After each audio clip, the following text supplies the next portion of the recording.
Assalamualaikum warahmatullahi wabarakatuh dan selamat sejahtera saya ucapkan. Jadi, nama saya ialah Ariana Fatia binti Rosli. Saya dari kelas Matematik 2 PISMP Ogos ambilan 2023-2028. Jadi, pensyarah kursus saya adalah Puan Junaidah binti Abdul Syukur. Mesti semua tanya-tanyakan kenapa saya rakam video ni sebenarnya. Baiklah, pada hari ini saya akan membentangkan tentang tidak lain tidak bukan tetapi kesan perubahan pendidikan dengan mobiliti sosial pelajar ke arah melahirkan kewarganegaraan global. Jadi seperti yang kita tahu, sistem pendidikan di Malaysia mengalami perubahan dari semasa ke semasa. Kita juga mengalami perubahan dari segi dasar, iaitu sebelum ni kita mempunyai Pelan Pembangunan Pendidikan Malaysia PPM 2013 hingga 2025. Kemudian kita ada sekarang Rancangan Pendidikan Malaysia 2026 hingga 2035. Jadi, bila ada perubahan pendidikan ni, mestilah akan ada kesan terutamanya kepada murid-murid. Dan dalam masa yang sama, tujuan perubahan pendidikan ni tidak lain tak bukan untuk melahirkan murid-murid yang mampu bersaing di peringkat antarabangsa. Maksudnya kita ingin melahirkan murid-murid yang berdaya saing, berketerampilan dan dengan karakter yang sesuai untuk berdiri sama tinggi, duduk sama rendah dengan murid-murid dari negara luar, peringkat global. Tada! Apa yang akan kita bincangkan dalam pembentangan hari ini? Pertama sekali, transformasi pendidikan Kementerian Pendidikan Malaysia. Kedua, mobiliti sosial. Yalah, tadi kan saya sebut mobiliti sosial. Tak tahu pun apa mobiliti sosial? Saya akan terangkan nanti. Ketiga, isu dalam perubahan pendidikan. Keempat, kesan terhadap mobiliti sosial pelajar. Jadi, tanpa membuang masa, jom kita tengok transformasi pendidikan Kementerian Pendidikan Malaysia. Jadi macam yang saya cakap tadi lah, kita kan ada perubahan dari satu dasar ke dasar yang lain. Perubahan pendidikan Malaysia ni, kita tertumpu kepada transformasi menyeluruh menerusi Pelan Pembangunan Pendidikan Malaysia yang lama PPM tadi 2013 hingga 2025, dan kita menghala ke arah Rancangan Pendidikan Malaysia iaitu RPM 2026 hingga 2035. 10 tahun ya, 10 tahun setiap plan. Jadi, apa prinsip asas RPM ni sebenarnya? Prinsip asas dia adalah untuk menjunjung perpaduan sebagai teras. Perpaduan tu adalah kaum dekat Malaysia bersatu. Kita tahu kan Malaysia terdiri daripada masyarakat berbilang kaum. Jadi, RPM menjunjung perpaduan sebagai teras dan juga berteraskan rukun negara dan falsafah pendidikan kebangsaan, iaitu untuk melahirkan insan yang bersepadu dan holistik dari aspek jasmani, emosi, rohani, intelek, sosial, jenis, tanpa mengira latar belakang murid, agama ataupun status sosioekonomi. Ini adalah berdasarkan Keputusan Malaysia 2026. Jadi, dekat sini sendiri kita dah nampak bahawa Kementerian Pendidikan Malaysia mendasarkan pendidikan untuk semua. Pendidikan sama rata, akses dan equity. Jadi, daripada apa yang Kementerian Pendidikan Malaysia gariskan ni, Datuk Seri Anwar sendiri juga menegaskan bahawa ini RPM 2026 ni bukan transformasi tetapi reformasi. Maksudnya kita bentuk semula sistem pendidikan ni untuk memastikan anak-anak kat Malaysia ni mereka boleh bina kehidupan yang bermakna dari sistem pendidikan yang saya cakap tadi lah, inklusif untuk semua secara sama rata dan berkualiti. Melalui rancangan ni, KPM akan menambah baik sistem pendidikan supaya kekal relevan dan berdaya saing di peringkat global. Seiring dengan kita punya hasrat untuk melahirkan kewarganegaraan global. Jadi, boleh tengok kot dekat sini ada Rancangan Pendidikan Malaysia. Ini adalah dokumen RPM yang sebenarnya ada di internet. Dalam tu ada cerita tentang 5 aspirasi murid, 7 teras dan sebagainya berkaitan dengan RPM. Tapi kita tak akan huraikan dengan lebih lanjut sebab kita nak fokus kepada hal yang seterusnya, iaitu fokus utama KPM. Jadi KPM menggariskan 5 fokus pada tahun 2025, iaitu pertama, kepimpinan pendidikan madani. M. Kemampanan. A. Sejahtera. D. Daya saing. N. Keyakinan. I. Ihsan. Seterusnya ada masalah kecemasan pelajar. Sebut je masalah kecemasan pelajar ni, secara tidak langsung kita akan terfikir tentang stratifikasi sosial. Kenapa kita fikir stratifikasi sosial? Sebab kita tahu kan stratifikasi sosial ni adalah pengelasan masyarakat berdasarkan hierarki ataupun golongan. Maksudnya akan ada golongan atasan dan bawahan. Masalah kecemasan pelajar ni selalunya dikaitkan dengan masyarakat di peringkat bawahan, atau jika kita lihat dalam aspek status sosioekonomi yang kurang kemampuan. Selain itu, fokus utama KPM juga kepada reformasi sekolah, numerasi dan literasi. Sebab numerasi dan literasi itu adalah kemahiran asas untuk murid kuasai. Kalau tak, macam mana nak teruskan dengan konsep-konsep pendidikan yang lain kan? Dan akhirnya penguasaan guru terhadap pentaksiran. Jadi, mari kita lihat pula apa mobiliti sosial. Jom! Bang! Mobiliti sosial. Mobiliti sosial ni adalah proses pergerakan individu atau kelompok dalam hierarki sosial daripada satu kedudukan ke kedudukan yang lain. Maksudnya macam saya cakap tadi pasal stratifikasi sosial, kan ada pembahagian kan, pengelasan kan. Mobiliti sosial ni daripada satu kelas tu dia bergerak ke kelas yang lain. Dia boleh jadi menegak, maksudnya naik atau turun, atau mendata, maksudnya dia kekal je dalam kelas yang sama. Ada beberapa faktor lah yang mendorongnya. Pendidikan yang kita fokuskan pada hari ini, jangan risau, pekerjaan dan perkahwinan. Contoh mobiliti menegak selain daripada contoh yang ada saya senaraikan ni, kita ada contoh lah. Seorang anak pekerja kedai makan menjadi peguam melalui pendidikan tinggi. Nampak tak? Pada asalnya dia di golongan B40, kurang kemampuan kan? Tapi melalui pendidikan dia dapat menaik taraf dia punya status kehidupan menjadi lebih baik. Itu untuk mobiliti menegak, tapi ke atas. Nanti saya cakap mobiliti boleh juga ke bawah ataupun kekal sama. Seperti contoh yang saya letaklah dekat sebelah ni.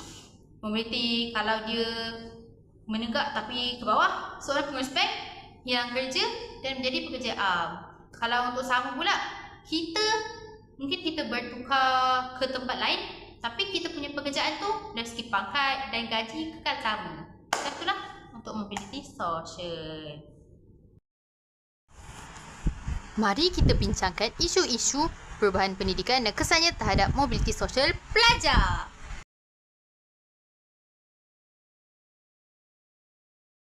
Jadi, isu pertama, pengenalan TVET di sekolah rendah.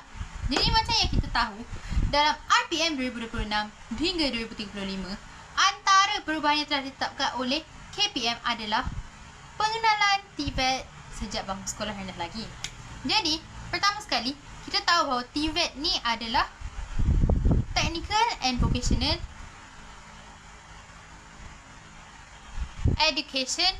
Education and Training.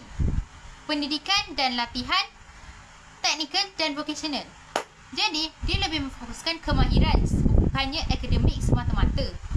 Jadi, seperti yang kita tahu, di sekolah rendah terdapat kepelbagaian sosio-budaya. Ini juga termasuk dari segi sosioekonomi. Dengan adanya TVET yang diperkenalkan sejak sekolah rendah lagi, TVET ni bukan saja kita tahu bahawa TVET ni membuka peluang pekerjaan yang pelbagai menurut Bernama 2024. Selain itu, kita juga akan dapat memadam stereotip mengenai murid yang kurang kemampuan di sekolah. Kerana setengah masyarakat masih mempunyai pandangan bahawa murid daripada keluarga yang kurang kemampuan tidak akan berjaya. Tidak, kerana sekarang kita mempunyai laluan TVET di mana murid-murid yang mempunyai kemahiran teknikal seperti kejuruteraan, dari segi elektrik, even malah masakan, mereka boleh menggunakan laluan TVET ni untuk mendapatkan pekerjaan. Apa kesan pengenalan TVET di sekolah rendah ni terhadap mobiliti sosial? Pertama, murid akan dapat mengenal pasti minat dan bakat dalam kemahiran teknikal sejak awal lagi. Sebelum ni, TVET diperkenalkan seawal saya akan kata tingkatan 4, iaitu jika sebelum ni semasa masih ada PT3, sekiranya keputusan PT3 baik, kita mahu masuk ke college vocational, kita boleh masuk. Jadi dulu TVET ni diperkenalkan sejak awal tingkatan 4. Tetapi sekarang jika ia diperkenalkan semasa di sekolah rendah, murid dari kecil boleh mengasah bakat mereka dan minat mereka dalam kemahiran-kemahiran tertentu. Sebab setengah murid-murid, setengah budak-budak, mereka dari kecil mereka dah ada minat terhadap sesuatu. Jadi kenapa kita nak halang? Dengan memperkenalkan TVET di sekolah rendah, ia akan beri laluan kerjaya alternatif selain akademik tradisional macam yang saya cakap tadi. Jadi secara tidak langsung dia menggalakkan mobiliti sosial menegak, terutamanya kepada murid-murid dari keluarga yang kurang kemampuan, sebab mereka dapat mengubah status kehidupan keluarga mereka dengan adanya TVET ni, terutamanya jika mereka kurang meminati bidang akademik. Selain itu, dengan memperkenalkan TVET di sekolah rendah, perkara ini dapat mengurangkan jurang antara pendidikan dan keperluan industri. Seperti yang kita tahu, kadang-kadang kita punya di Malaysia punya masalah untuk mendapatkan tenaga kerja dalam bidang industri lah.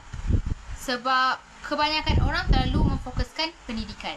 Jadi, dengan memperkenalkan TVET dari sekolah rendah, kita sendiri boleh menganggar dan mempromosikan malah TVET ni kepada budak-budak di usia yang muda.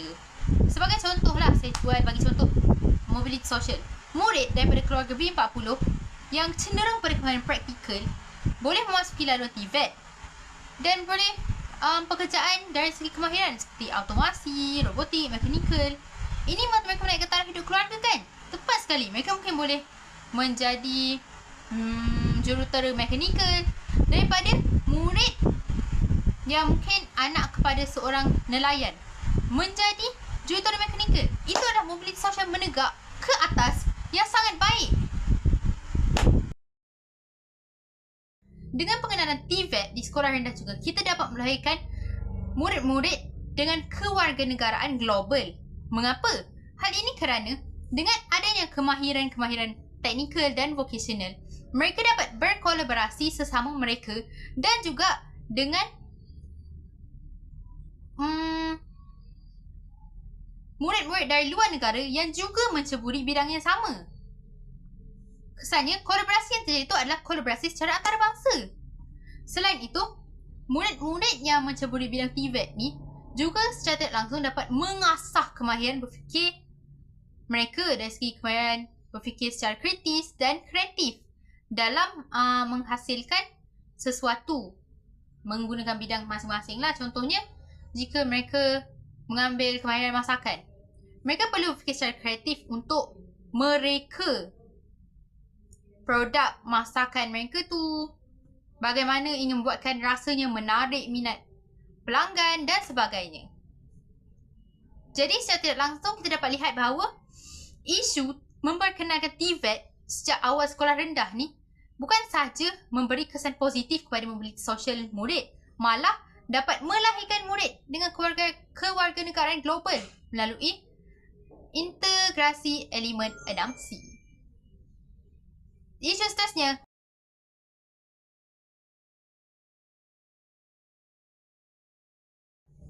isu literasi dan numerasi dalam kalangan murid-murid yang kurang. Ini merupakan isu yang tidak lain tidak bukan sangat membimbangkan kerana literasi dan numerasi merupakan kemahiran asas bagi murid untuk murid kuasai sebelum mereka beralih kepada ilmu dan konsep yang lebih sukar lagi. Jadi, menurut Berita Harian 2024, seramai 122,062 orang murid atau 27.24% dikira pasti belum menguasai kemahiran asas ni, iaitu membaca, menulis, mengira 3M. Membaca, menulis, literasi, mengira numerasi. Jadi ini menjadi sesuatu yang sangat membimbangkan.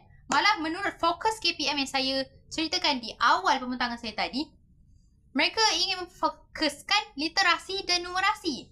Nampak tak betapa besarnya isu ni?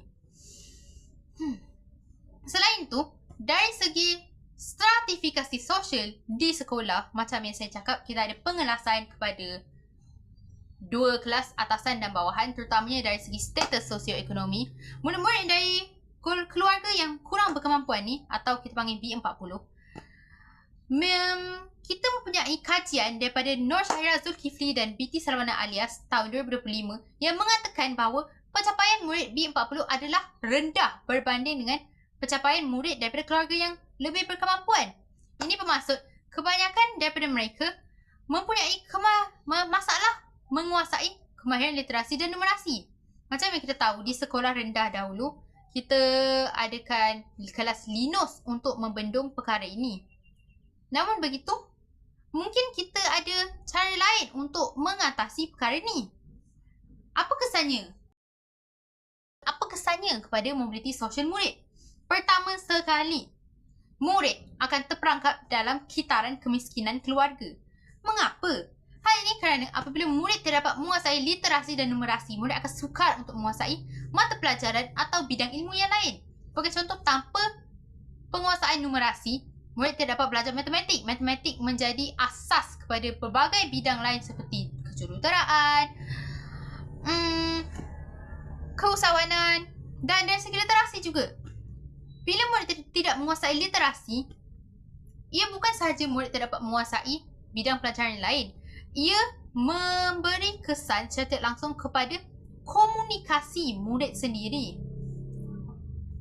Apabila murid tidak menguasai literasi, murid tidak dapat berkomunikasi dengan baik dengan orang lain dan juga untuk menyampaikan idea murid itu sendiri berkenaan sesuatu. Selain itu, bila murid kurang menguasai literasi dan numerasi, peluang untuk mereka meningkatkan taraf hidup melalui pendidikan menjadi terhad.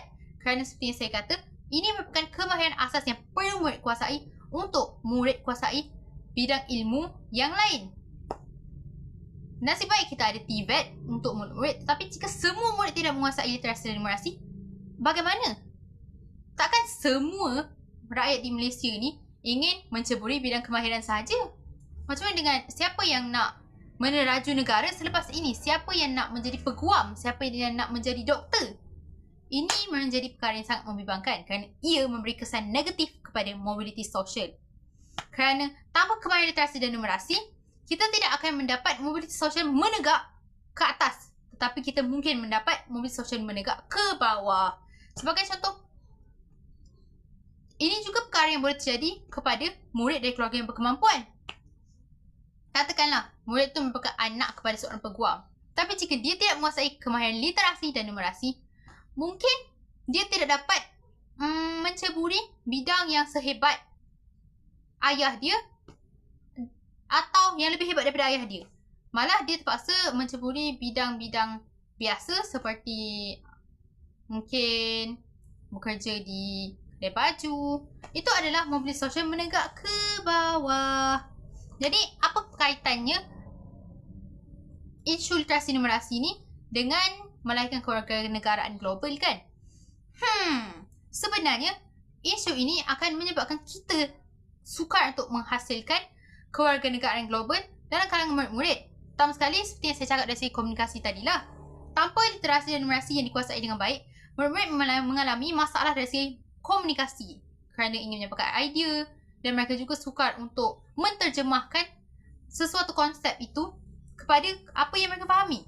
Selain itu, literasi dan numerasi yang rendah, terutamanya numerasi lah, akan menyebabkan murid sukar untuk menganalisis maklumat atau menyelesaikan masalah. Maksudnya, pemikiran kritis mereka tidak dapat digalakkan. Ini menjadi suatu masalah lah kerana pemikiran kritis sangat penting dalam kita ingin membuat analisis atau menyelesaikan masalah, terutama dalam kehidupan sebenar. Jadi, implikasinya adalah individu yang tidak mempunyai kemahiran asas dari segi literasi dan numerasi ni, mereka susah nak bersaing dalam ekonomi global. dan mereka kurang mampu menyumbang kepada pembangunan masyarakat, terutamanya secara antarabangsa. Ini merupakan isu kita yang kedua, memberi kesan yang negatif kepada mobiliti sosial murid-murid dan menjadi kekangan untuk kita melahirkan murid-murid dengan kewarganegaraan global. Isu ketiga.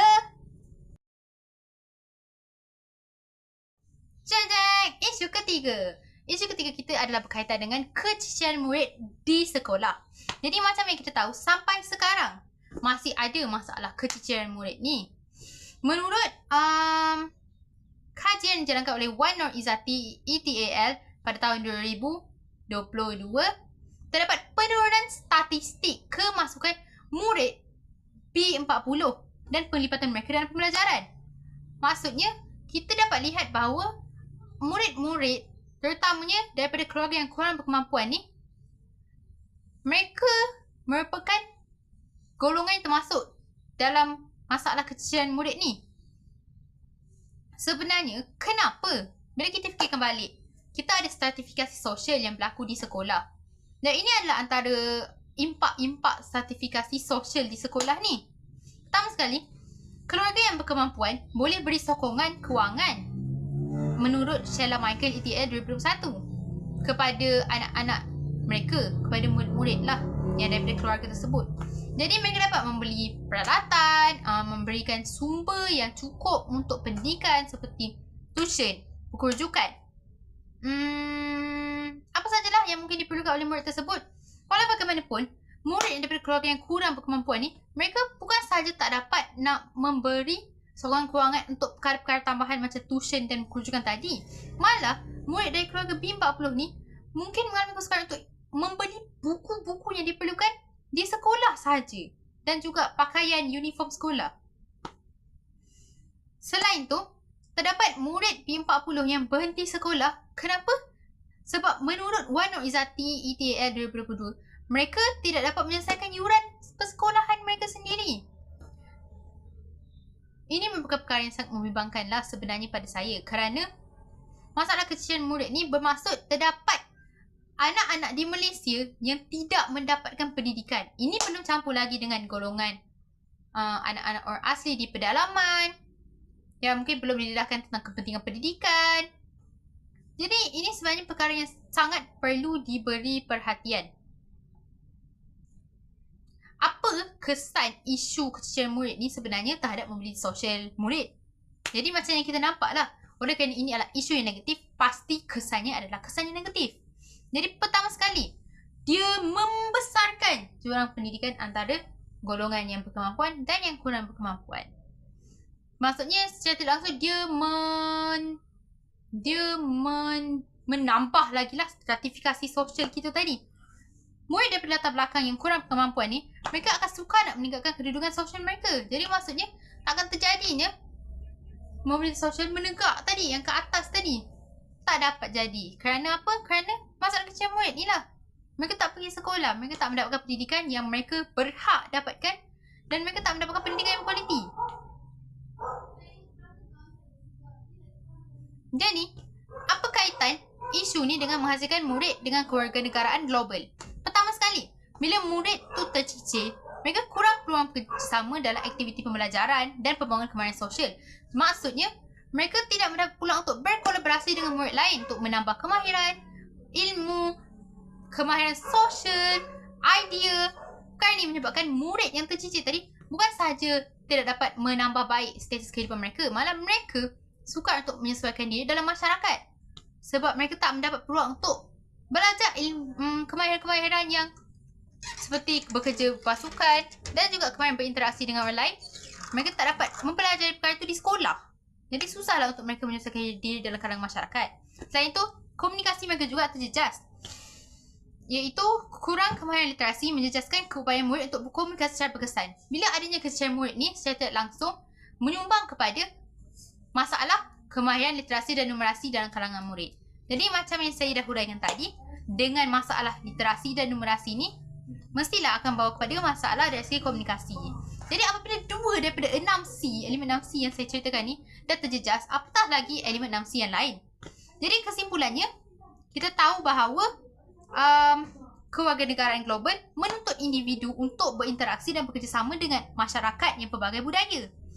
Jadi bila murid-murid yang tercicir ni, mereka kurang berkomunikasi, ini akan menghadkan pelibatan mereka bukan sahaja dengan masyarakat global, malah dengan masyarakat dalam negara mereka sendiri. Kesimpulannya, isu keciciran murid membawa kesan negatif kepada mobiliti sosial dan menjadi cabaran untuk kita melahirkan murid dengan kewarganegaraan global. Mari kita lihat isu keempat. Mari!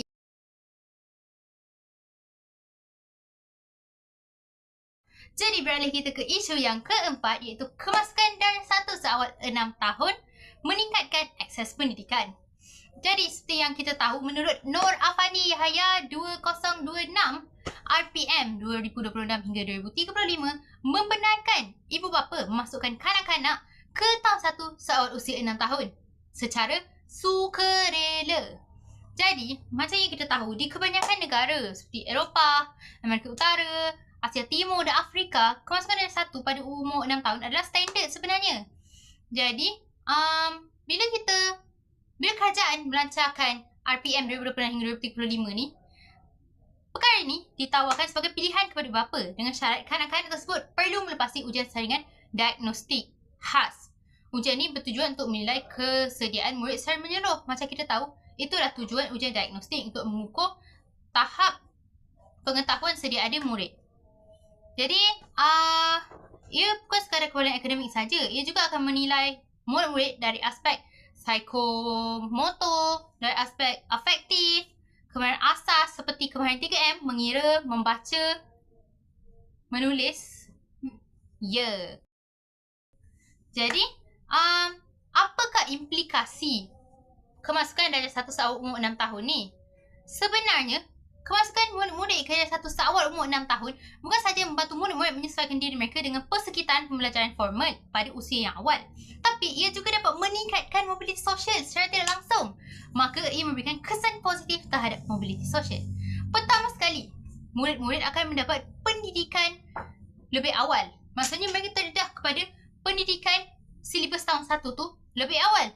Dengan ini, ia mempercepatkan perkembangan kognitif mereka dan juga perkembangan sosial mereka. Bila perkembangan kognitif dan sosial mereka dipercepatkan, murid-murid akan dapat menguasai kemahiran asas lebih awal seperti literasi dan numerasi. Maksudnya, daripada pada awal murid-murid berumur 6 tahun hanya belajar ABC je, sekarang jika murid-murid masuk ke tahun 1 pada umur 6 tahun, murid dah boleh membaca pada umur 6 tahun tu. Itu adalah perkembangan yang lebih hebat berbanding dengan generasi-generasi murid tahun 1 sebelum ini. Jadi, apabila terjadinya perkembangan kognitif dan sosial murid-murid yang dipercepatkan, secara tidak langsung, mobiliti sosial murid-murid dapat meningkat kerana dengan perkembangan kognitif dan sosial yang lebih pantas, secara tidak langsung ini dapat menjamin pencapaian akademik murid-murid yang lebih baik. Jika kita lihat daripada segi murid-murid daripada keluarga yang kurang kemampuan, jika mereka mendapat pendidikan kepada pendidikan lebih awal, mereka pasti akan dapat akses kepada pendidikan yang berkualiti lebih awal. Secara tidak langsung, jika mereka konsisten dalam pendidikan, mereka akan dapat pergi ke tahap pendidikan yang lebih tinggi lagi. Secara tidak langsung mengubah status kehidupan mereka. Jadi, apa yang saya ingin simpulkan adalah daripada kemasukan murid-murid ke darjah 1 seawal umur 6 tahun ni, ini bukan sahaja menggalakkan pemikiran kritis murid-murid pada awal usia, kerana pada awal usia murid-murid mereka mempunyai sifat ingin tahu.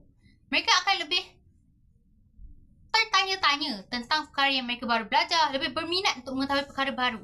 Jadi apabila pemikiran kritis mereka ditingkatkan, secara tidak langsung mereka dapat menguasai kemahiran menyelesaikan masalah. Ini adalah kemahiran yang sangat penting untuk pendidikan di tahap-tahap yang seterusnya nanti. Selain itu, kemasukan murid-murid ke darjah 1 seawal 6 tahun ni juga, ia meningkatkan mereka punya karakter, kerana mereka akan menjadi lebih berdaya tahan, lebih rajin, lebih bertanggungjawab terhadap pembelajaran mereka sendiri. Dan karakter serta pemikiran kritis ini merupakan antara elemen 6C. Secara tidak langsung, ini bermaksud bahawa kemasukan murid-murid ke darjah 1 seawal umur 6 tahun bukan sahaja memberikan kesan positif kepada mobiliti sosial mereka, tetapi juga membantu kita melahirkan murid-murid dengan kewarganegaraan global, kerana kanak-kanak yang mendapat pendidikan seawal ini berpotensi mencapai pencapaian akademik yang lebih tinggi sekaligus meningkatkan peluang mereka melanjutkan pelajaran ke peringkat lebih tinggi dan menyumbang kepada negara di peringkat antarabangsa. Mari kita lihat isu yang kelima. Mari! Beralih kita ke isu yang kelima dan terakhir yang saya bincangkan dalam pembincangan saya pada hari ini ialah kecerdasan buatan atau Artificial Intelligence AI sebagai teras pendidikan baharu pada tahun ini.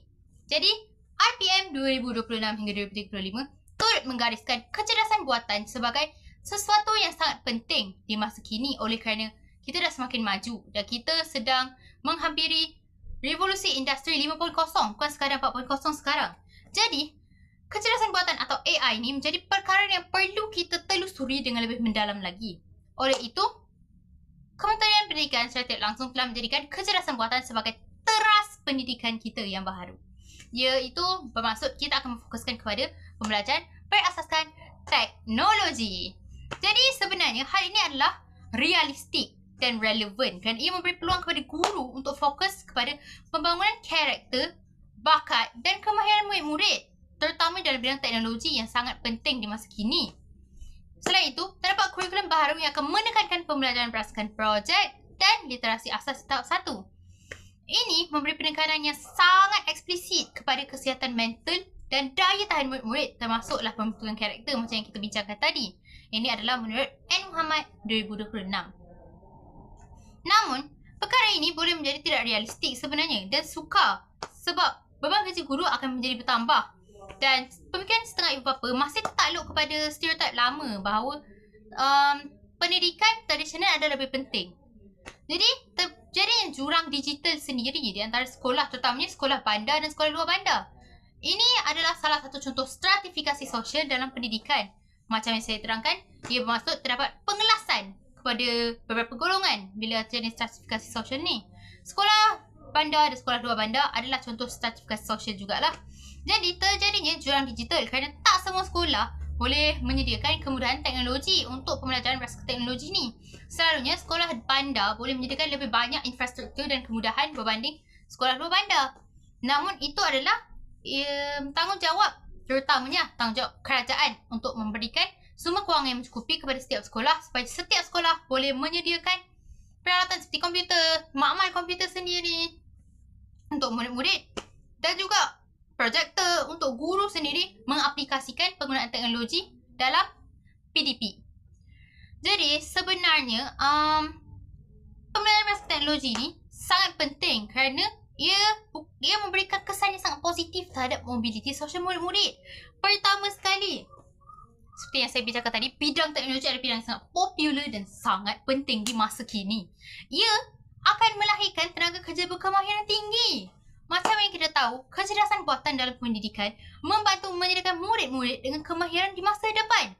Seperti analisis data dalam statistik, automasi dan teknologi digital.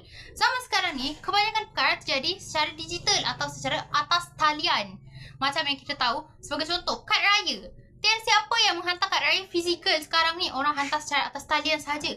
Kad jemputan, atas talian. Iklan, atas talian. Jadi sebenarnya semua bidang hampir memerlukan teknologi zaman sekarang ni. Dengan melahirkan tenaga kerja berkemahiran tinggi, murid-murid yang daripada keluarga yang kurang berkemampuan sendiri, mereka akan dapat mengubah kehidupan keluarga mereka jika mereka menceburi bidang teknologi ni sebab bukan sahaja terdapat banyak peluang pekerjaan, tetapi selalunya peluang pekerjaan yang dalam bidang teknologi ni menawarkan gaji yang lumayan. Jadi selain itu, graduan lebih mudah mendapat pekerjaan kualiti dan berpendapat tinggi macam saya cakap tadi lah. Sebab bidang teknologi ni adalah bidang yang popular dan kita memerlukan banyak tenaga kerja. Lagi-lagi jika kita mahu Malaysia menjadi negara yang maju seperti negara Jepun, China. Selain itu juga, apabila terjadi pembelajaran berasaskan teknologi ni, negara kita akan dapat melahirkan modal insan yang mampu memacu ekonomi berasaskan pengetahuan dan kemahiran. Jadi itu bukan sahaja kita memfokuskan kepada murid daripada keluarga berkemampuan rendah. Ini juga kita fokuskan kepada mungkin murid daripada keluarga yang berkemampuan sederhana. Dan malah murid daripada keluarga yang berkemampuan pun, kita memerlukan generasi muda yang dapat memimpin negara dengan pengetahuan dan kemahiran yang seiring dengan masa kini, perubahan masa, perkembangan masa. Okey, sebenarnya apakah kesan kecerdasan buatan sebagai teras pendidikan baru kita ni? Sebenarnya selain daripada dia melahirkan mobiliti sosial yang positif dalam kalangan murid, ia juga membantu kita melahirkan murid-murid dengan kewarganegaraan digital. Macam saya cakap tadi, jika negara dapat melahirkan modal insan yang mampu memasuk ekonomi berdasarkan pengetahuan dan kemahiran teknologi, pertama sekali kita tekankan tentang pembentukan karakter murid. Murid akan mendapat sikap adaptif, iaitu murid mampu menyesuaikan diri dengan keadaan semasa yang mementingkan teknologi. Selain itu, murid akan menjadi beretika kerana dalam pembelajaran teknologi pada komunikasi, murid akan belajar tentang etika penggunaan teknologi. Selain itu, murid juga akan menjadi bertanggungjawab dalam penggunaan teknologi seperti tidak menyebarkan maklumat yang tidak sahih.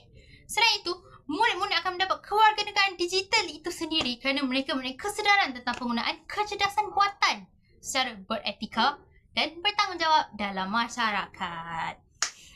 Kesimpulannya, apa yang saya mahu katakan adalah dengan kecerdasan buatan sebagai teras pendidikan, murid-murid akan bukan sahaja mampu menaik taraf kehidupan mereka dan menyumbang kepada mobiliti sosial menegak ke atas, tetapi mereka juga mampu menyumbang kepada penyelesaian isu-isu antarabangsa melalui teknologi dan inovasi. Seperti dari segi pendidikan sendiri, pendidikan kualiti, mereka boleh membawa kepada inovasi pendidikan menggunakan teknologi yang secara tidak langsung memberikan kemudahan untuk membantu